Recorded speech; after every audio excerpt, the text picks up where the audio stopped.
জনতার দল বাংলাদেশের রাজনীতিতে একটা নতুন ধারা আমরা তৈরি করতে যাচ্ছি, সৎ, শিক্ষিত, দেশপ্রেমিক, সাহসী মানুষদেরকে নিয়ে। তো আমরা আজকে নিবন্ধনের জন্য আবেদন করছি। ইনশাল্লাহ নিবেদন পেলে সামনের নির্বাচনে আমরা অংশগ্রহণ করবো ইনশাল্লাহ। এবং এখানে যারা আছে সবাই অত্যন্ত উৎসাহী, অনেক মানুষ আসছেন। তো আমাদের লক্ষ্য উদ্দেশ্য হচ্ছে দেশে একটা গুণগত রাজনীতিতে একটা গুণগত পরিবর্তন নিয়ে আসা। আমরা বলছি এন্টারপ্রেনারশিপ, রাজনীতি এন্টারপ্রেনারশিপ।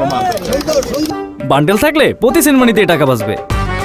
বিকাশ সেনমানি বান্ডেল কিনে জিতুন প্রতি লেনদেনে।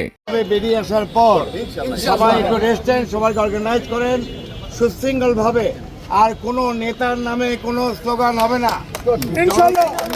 আমাদের স্লোগান হবে কৃষকদের ভর্তুকি দিতে হবে, মাদক ব্যবসায়ীদের ফাঁসির রায় দিতে হবে, শ্রমিকের ন্যায্য মজুরি, কৃষকের ন্যায্য মজুরি দিতে হবে, কৃষকের ভর্তুকি দিতে হবে। এই সমস্ত স্লোগান হবে। রেমিটেন্স ফেরত দিতে হবে, রেমিটেন্স ফেরত দিতে হবে। কোনো ব্যক্তির নামে কোনো নেতার নামে স্লোগান হবে না।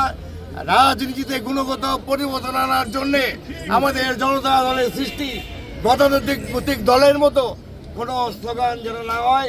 সবাই ঐক্যবদ্ধভাবে শৃঙ্খলার সঙ্গে থাকুন। আমরা ভেতরে যাচ্ছি জেনারেল শামীম কামালের নেতৃত্বে, lieutenant general Sabbir, major general Mahbubul Alam, colonel Zakir,